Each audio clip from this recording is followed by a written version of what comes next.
Hello मेरा रसगुल्ला, तो मैं एमडी अजमत, आप देख रहे हैं हमारे YouTube channel education power system. अगर आप मेरे चैनल पर नए हो तो प्लीज मेरे चैनल को लाइक शेयर करना बिल्कुल मत भूलें और प्लीज सब्सक्राइब कर दें।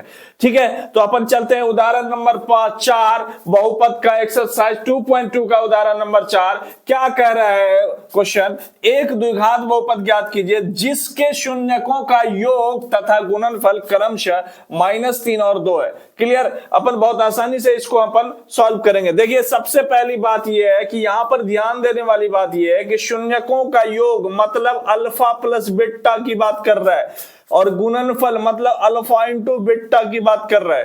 तो अल्फा प्लस बीटा क्रम से जो पहले नंबर पर है वही अल्फा प्लस बीटा है, जो दूसरे नंबर पर है वही अल्फा इंटू बीटा है। ठीक है ना? तो अपने को दो दिए हुए हैं, दो चीजें दी हुई है, अल्फा प्लस बीटा और अल्फा इंटू बीटा। अपने को द्विघात बहुपद याद करना है, मतलब कि अगर आपको सूत्र याद है, द्विघात बहुपद का फॉर्मूला याद है, तो बहुत ही आसान है ये फिर निकालना। तो अपन इसका सॉल्यूशन देखेंगे। सॉल्यूशन में ये है कि अल्फा प्लस बीटा की वैल्यू कितनी है? पहले नंबर पे अल्फा प्लस बीटा बोला, इसीलिए ये अल्फा प्लस बीटा की वैल्यू है। और फिर क्या बोला? अल्फा इंटू बीटा बोला, और अल्फा इंटू बीटा की वैल्यू कितनी है? 2 है ना? अपन ये दो मान अगर पता है, अल्फा प्लस बीटा मतलब शून्यकों का योग पता है, शून्यकों का गुणनफल पता है, तो भाई बहुत आसानी से अपन बहुपद निकाल सकते हैं। लिखेंगे द्विघात बहुपद बराबर, क्या लिखेंगे? द्विघात बहुपद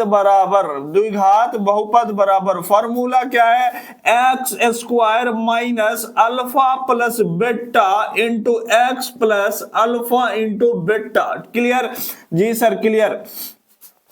x square minus alpha plus beta की जगह अल्फा प्लस बीटा की वैल्यू -3 फिट करूंगा into x plus alpha into beta की वैल्यू 2 फिट करूंगा यहां पर जो दिया गया है प्रश्न में, और हमारा बहुपद निकल के आ जाएगा एक्स स्क्वायर माइनस बाहर कोष्ठ के बाहर वाले माइनस से कोष्ठ के अंदर वाले चिन्हों में, मतलब माइनस में गुना करेंगे, माइनस माइनस प्लस, और 3 को x से गुना करेंगे 3x और +2, और यही हमारा बहुपद निकल के आ गया। क्वेश्चन बहुत ही आसान था, समझ गए? अगर आपको कोई दिक्कत होती है समझने में, प्लीज कमेंट करें और लाइक शेयर करना बिल्कुल मत भूलें। Thank you so much. अब उदाहरण नंबर 5 अगले वीडियो में देखें।